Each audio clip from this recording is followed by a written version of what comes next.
par semaine, un cas intéressant. L'objectif, c'est d'aider les gens avec ce genre de douleur-là à pouvoir trouver des solutions pour au moins s'aider temporairement à la maison. Fait que là, dans le fond, c'est quoi notre cas de semaine? Fait que c'est quoi le type de personne? Puis c'est quoi la blessure que cette personne-là a? Sinon?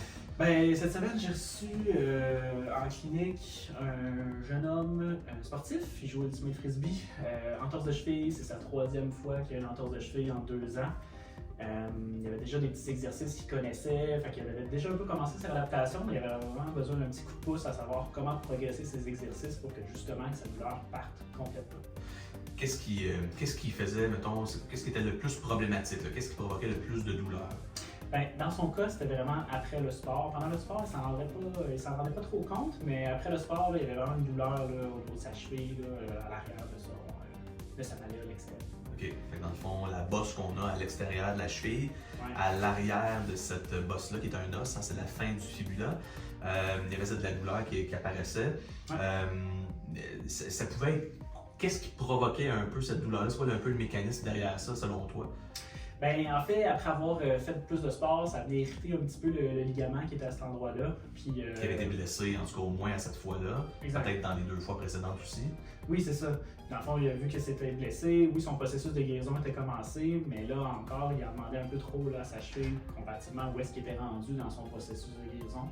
Donc, on a pu l'aider en fait à trouver les bons exercices puis comment bien gérer son retour au sport pour qu'il soit capable justement de guérir complètement. Fait que dans le cas d'irritation au niveau d'une structure comme le ligament, on parle notamment surtout de quantifier le stress que le tissu va recevoir dans un contexte d'activité comme ça. C'est un sport, ça peut être n'importe quoi, là, ça peut être aller marcher, ça peut être monter, descendre des escaliers. Y avait-tu des déficiences que tu notais à sa cheville, par exemple, une perte de mobilité, une perte de force, ou de cette perte d'endurance-là? Oui, dans le fond, lui, sa plus grande perte de mobilité elle était en flexion dorsale. Donc ça, c'est le mouvement en fait d'amener le genou par-dessus les orteils. Donc la cheville va les plier vers le haut. Là. Quand on lève les orteils vers soi, fait que flexion plantaire, on pointe vers la plante du pied, puis flexion dorsale vers soi. Ouais. Donc, Fait que dans le fond, il était limité dans cette direction-là. Il était limité dans cette position-là, dans cette direction-là. Puis ensuite, on a aussi remarqué qu'il y avait vraiment un manque de force là, au niveau de la flexion plantaire. Fait que dans le fond, le mouvement que tu t'as montré, d'aller pousser les orteils vers le bas. Fait que tu levé sur la pointe des pieds finalement. Là. Exact. Puis dans son sport, le ultimate, il doit beaucoup sauter et tout. Donc c'est quelque chose qui est très, très utile et qui doit vraiment être revenu là, vraiment proche du 100% pour être capable de faire son sport de façon efficace. Là. Fait que dans le fond, la mécanique à la cheville était pas saine, puis il demandait probablement quelque chose qui était plus grand en termes de force puis de puissance à sa cheville pour qu'est-ce qu'elle était capable de donner, ce qui faisait qu'il dépassait là, la capacité de sa cheville, qui devait irriter là, à ce moment-là des tissus blessés. Fait que tu un exercice que tu peux que tu as donné, mettons, à cette personne-là, qu'on pourrait donner à quelqu'un à la maison là, qui pourrait avoir des symptômes similaires à ça?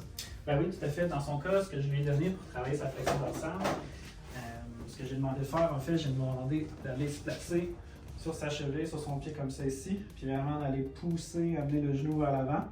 Dans son cas, ça allait tirer un petit peu là, à l'extérieur de sa malléole, sur le côté ici. Puis ce qu'on faisait, on maintenait la position une trentaine de secondes, on faisait ça 4 fois. Puis ça, il peut le refaire là, un bon 4 fois là, dans sa journée. Là, il va le faire le plus souvent possible pour venir gagner cette mobilité-là. L'autre exercice qu'on a fait, en fait, c'est en position debout. Sur une jambe, on allait pousser pour monter sur la pointe des pieds. Donc ça, c'est l'autre chose qu'on lui a donné pour être capable de regagner de la force au niveau de sa cheville. C'est parfait.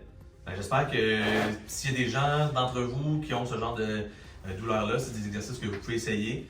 C'est important, par exemple, si jamais les choses se poursuivent, si la douleur persiste et compagnie, consulter son physio. Si jamais, surtout, tu as besoin de prendre des Advil ou des Tylenol, la douleur est trop importante, on consulte son physio pour avoir des exercices spécifiques à sa problématique. Merci! Bonne journée!